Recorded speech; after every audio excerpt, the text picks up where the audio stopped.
রোববার সকালে থাইল্যান্ডের ব্যাংকক থেকে দক্ষিণ কোরিয়ার মুয়ান বিমানবন্দরে অবতরণের কথা ছিল জেজু এয়ারের ফ্লাইট নাম্বার 7C2216 এর, কিন্তু নামার সময় বাধে বিপত্তি।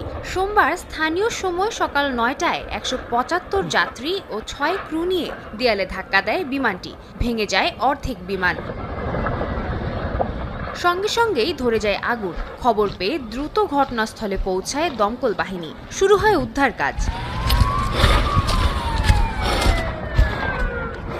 দমকল কর্মীরা জানান, দুর্ঘটনার 1 ঘন্টার মধ্যে আগুন নিভিয়ে ফেলা হয়। যদিও আগুন নেভানোর আগে বিমানটি পুরোপুরি বিধ্বস্ত হয়ে যায়। শুধু বিমানের শেষ প্রান্তের কিছু অংশ ঠিক আছে। এ অবস্থায় বিমানের পেছনের দিকের আরোহীদের উদ্ধার করতে কাজ করে যাচ্ছেন তারা। কাতার ভিত্তিক সংবাদ মাধ্যম আল জাজিরা জানায়, বিমান অবতরণের জন্য ব্যবহৃত চাকা পাখির সংস্পর্শে আসলে যান্ত্রিক গোলযোগ দেখা দেয়। এতে অবতরণের সময় নিয়ন্ত্রণ হারিয়ে দেয়ালে ধাক্কা দেয় বিমানটি।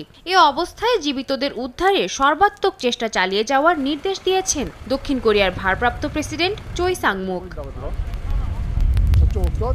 থাইল্যান্ড থেকে রাত 1:30 ছেড়ে আসা বিমানটিতে 173 জন কোরীয় এবং 2 জন থাই যাত্রী ছিলেন। বিমানটি স্থানীয় সময় সকাল 8:30 অবতরণের কথা ছিল।